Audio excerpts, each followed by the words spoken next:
It was raining heavily the night I stayed late at the office. By the time I left, the streets were almost empty, glistening under the streetlights. My umbrella barely held against the wind as I made my way home. When I reached my apartment building, the lobby lights were dim, flickering like they hadn't been fixed in years.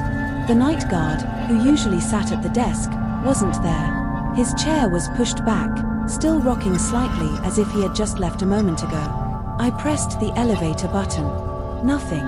The lights didn't come on. With a sigh, I decided to take the stairs. The stairwell was quiet, except for the echo of my wet shoes against the concrete.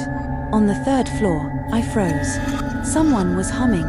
A low, broken tune. The sound bounced off the walls, but I couldn't tell where it was coming from. I called out, "Hello?" The humming stopped instantly. My chest tightened. I hurried up the stairs. On the fifth floor, I saw muddy footprints on the steps. Bare feet. Small, like a child's. They led upward, smudging darker with each step. My apartment was on the 7th floor.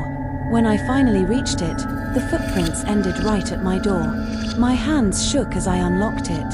Inside, everything looked normal, except for the faint smell of damp soil, heavy in the air. I kicked off my shoes and tried to calm down, telling myself I was imagining things. But then I noticed something that made my stomach twist. On the living room wall, faint smears of mud formed the shape of a handprint. Long fingers. Crooked. Like someone had pressed it there while dripping wet.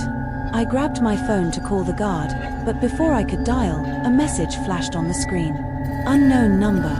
It said, "Stop looking for me." My throat went dry. I hadn't told anyone what I saw. A creak echoed from the kitchen. I forced myself to walk over, flashlight on, heart pounding. The smell of earth grew stronger. I swung the light around empty.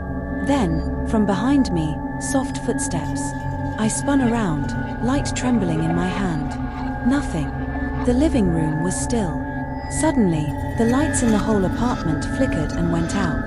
Total darkness. My phone buzzed again in my hand. Another message. I'm already inside. The air felt heavier, cold. I stumbled backward, my breath sharp and uneven. And then I heard it, slow scratching on the bedroom door. Long nails dragging across the wood. I raised the flashlight. The door shuddered once. Then silence.